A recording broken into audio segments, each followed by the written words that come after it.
Ready graphics? Ready theme? Cue back. Good evening.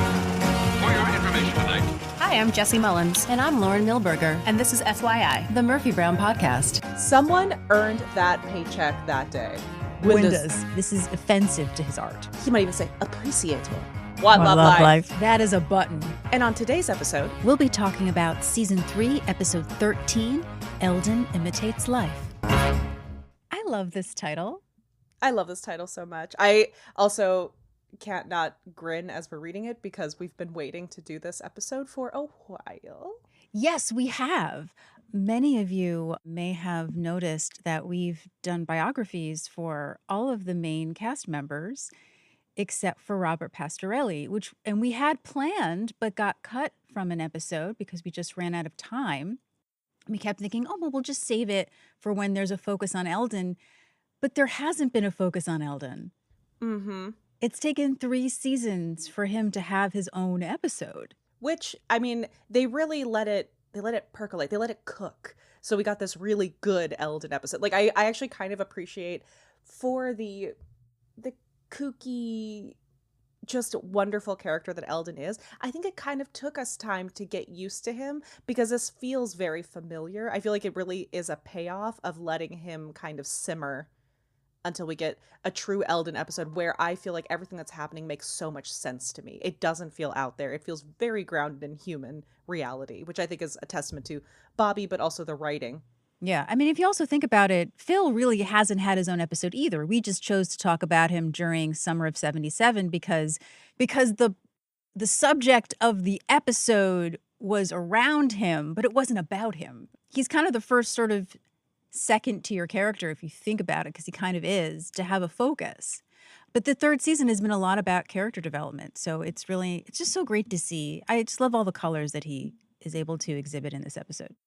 Yeah, I agree. I think this is the fact that this episode has come up in, contrast to Phil and when we chose to spotlight Phil, I think shows this unique position that I think Eldin and Bobby have as not first tier, not second tier. He's like 1.5 tier. Of the side characters, he has his own little echelon. I think also you have 2 characters who are associated and surrounded and usually only in their location, right? And so you have to come up with creative ways to get them out of that location and sort of inject them into the plot. Phil is always at Phil's, So it's like you have an episode like this one where he's delivering food, which doesn't seem likely for the owner, but it's fine. He likes these people. He just wants to hang out. And then Eldin to get him out of the house because you need a plausible reason as to why he would be out of the house, picking up a check or going to a party, right? Yeah, and I think this is such a great yes and to something we have seen in previous seasons and episodes, which is when Murphy has a gathering or guests over, we will get random comments on what they saw in the bathroom or if they happen to have been in the kitchen, what they saw. Mm-hmm. So this idea of, these like hobnobbing artistic types that she may know because of society, the idea that it's not just people being like, oh, what's that weird thing, that someone would see it and capture brilliance in her bathroom, I think it is the next iteration of that quiet kind of tertiary joke we've seen before. Yeah. And just to give people like a tiny bit of background, and I know we've talked about artists in Brown Like Me, but we haven't necessarily talked about mural artists. And I think that's a topic for maybe an episode where we have more time, but I just kind of want to give people a little tiny bit of background. Like obviously today we have someone like Banksy, but I think what's interesting about Eldin is that you can say on the surface, well, he does political art because it's a joke, right? Like he can just describe what he has done and it's a political joke that we all laugh at and it's part of the humor and it's part of the spine of the show, right? That sort of political discourse and jokes on both sides. But in the 80s and 90s, mural art was actually like quite popular and also political. Oh, yeah. Which is something that Banksy does now, right?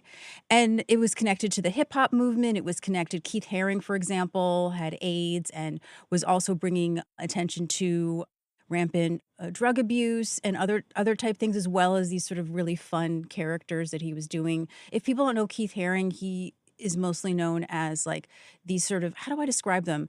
They're like these characters with like big heads. They almost look like stick figures, but they're a little rounder. Does that make sense? Am I describing it correctly? Yeah, like I a caricature. Yeah. Caricature, yeah, caricature of a stick figure. That's better. Yeah. And then obviously Basquiat, which I think people are more familiar with because of the film. I mean, nowadays, back then and in the art world, definitely. Really amazing artists, but also had sort of a tinge of politicalness to them. And so I don't know if that's what they were thinking, obviously, when they wrote Eldin, but he does sort of fit into what was happening in the art world, whether he means to or not, also because Eldin doesn't care about the art world. He's just doing it for himself. That I think is a really interesting thing to put into contrast. And also because this episode is lampooning the art scene. Yeah, and I think also, especially for, those of us who have lived in, a melting pot, metropolitan area, it also really calls out the hypocrisy of the art scene to celebrate mural art, but degrade graffiti. Yes. This idea, remember when they, in Queens, is it 5 Points, when they painted over all of the graffiti in that area a few years ago, and everyone in the area was livid because it was a living history of all of these buildings over in basically Long Island City that were covered in just generations of graffiti and speaking out and showing up and demonstrating through art, through public mural art. But because it's called graffiti, because a certain looking person might have done it, that was hoodlums and defacing property and that kind of thing. But you get an interesting kooky white person who does mural art that's political, and that's art. Oh, that's such a good point. Incredible. Yeah. I think it's this incredible, like, graffiti is political. It is social and political, and it is commentary. And I mean, you look at where people will do this, why they will do this, it is inherently